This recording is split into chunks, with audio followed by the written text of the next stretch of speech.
कुछ ऐप्स तो इतने स्मार्ट हो गए, स्क्रीनशॉट लेना ट्राई करो तो नोटिफिकेशन आता है, nice try but you have to buy subscription. Okay, so हम आ गए हैं वापस and welcome to rose just hit you.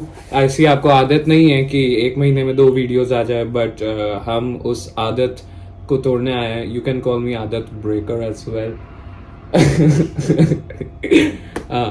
तो पीजीएस को साइड रखते हुए ये एक न्यू सीरीज मैं स्टार्ट कर रहा हूँ, जिसमें मतलब ऐसा नहीं कि व्लॉग्स नहीं आएंगे, व्लॉग्स भी आएंगे, but this is a new series where you get information in a short span of time, just an introduction to that particular thing.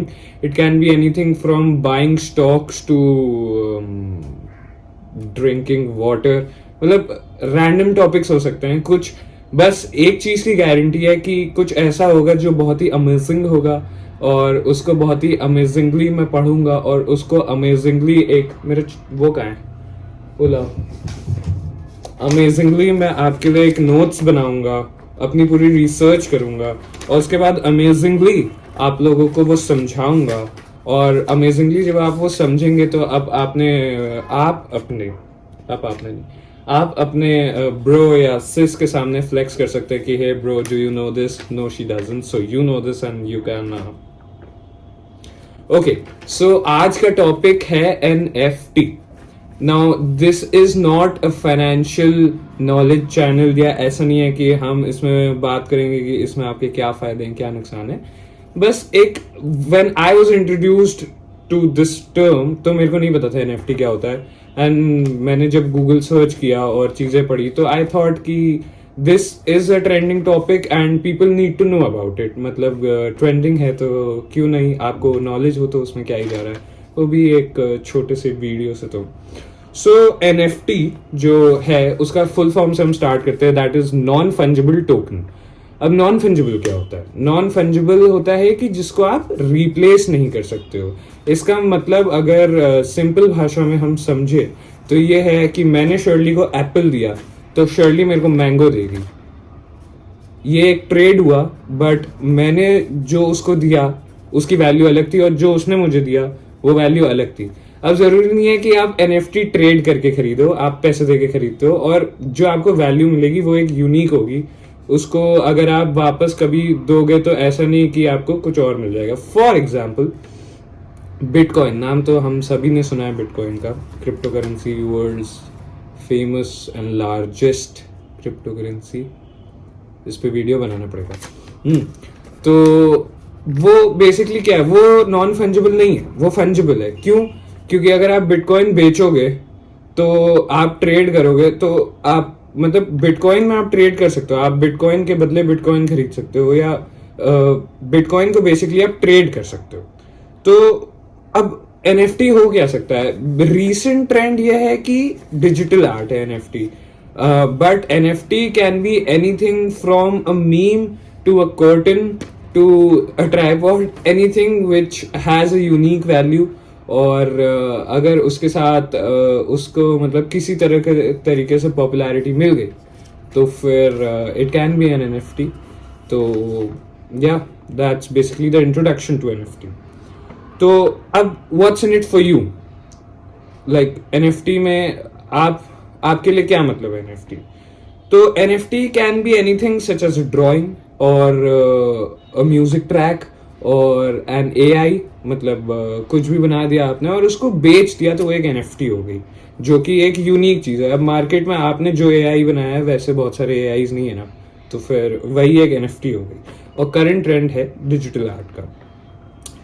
तो एक बहुत ही अमेजिंग क्वेश्चन हमारे दिमाग में आता है कि can people buy rose just hit use poor jokes as an NFT? तो थियोरेटिकली यस, मतलब अगर यूनिक है तो फिर क्यों नहीं। और रिसेंटली ट्विटर के CEO ने अपना साइन एक ट्वीट में बना के शायद सेल किया था। तो जब साइन सेल हो सकता है, रोजर्स टिट्यू का मीम क्यों नहीं? मतलब I don't see any harm in it. Contact me if any buyers interested. So अब एक कॉमन क्वेश्चन ये भी आता है कि भाई अगर डिजिटल आर्ट ही चल रही है, मतलब कि लोग अगर ग्राफिक डिजाइनिंग से ही बना रहे हैं, तो इतना हाइप क्यों? हम जाके राइट क्लिक करके डाउनलोड कर लेंगे सेव इमेज, तो सबको ही आता है।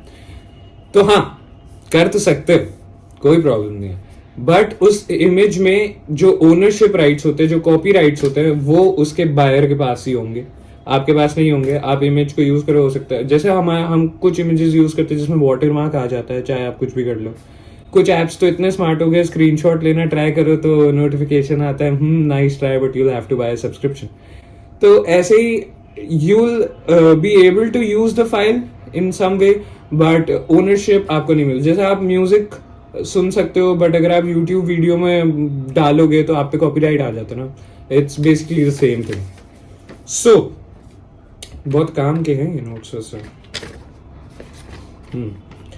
तो anyone can have it and only one owns it. Basically, the crux of this answer to the question was anyone can have it but only one can own it. तो भाई ये purpose क्या है? पर्पस के लिए हम 3 लोगों में डिवाइड करते हैं इसको। एक हो गया बायर, एक हो गया आर्टिस्ट और एक हो गया कलेक्टर। तो बायर तो हो गया कि भाई मैंने खरीदा, मैंने इंस्टाग्राम डीपी सेट कर दी, वो मैंने पोस्ट डाल दी फेसबुक पे, बेसिकली बायर के लिए यही है। So if you have money and you want to flaunt it then why not, who's stopping you? Artist हो तो गुड फॉर यू, हाँ तो गुड फॉर यू। और मतलब ये ट्रेंड आपके सपोर्ट में है। If you are good at digital art and someone filthy rich likes your art, then you can sell it for millions of dollars and be financially independent. और तीसरा जो हमारा आता है वो है कलेक्टर। तो कलेक्टर तो एक हाइपोथेटिकल सिचुएशन में ऐसे ही सोचेगा कि आज मैं खरीद लेता हूँ और कल ये बढ़ जाएगा, फिर कल मैं इसको बेच दूंगा, तो फिर दिस इज बिजनेस हो जाएगा थोड़ा सा। तो हाँ, हाइपोथेटिकली ये हो सकता है, but no one knows NFTs आज पॉपुलर है कल ना हो। तो इसीलिए collectors are taking the risk कि अगर हम अभी कलेक्ट करते हैं और बाद में हम बेचेंगे तो we can earn some money. 21 दिन में पैसा डबल टाइप्स वाले फील्स लेंगे। But that was pretty much it and do let me know in the comment section अगर आपको मजा आया, अगर आपको समझ में आया जो मैंने समझाया। Thank you and see you next time, bye.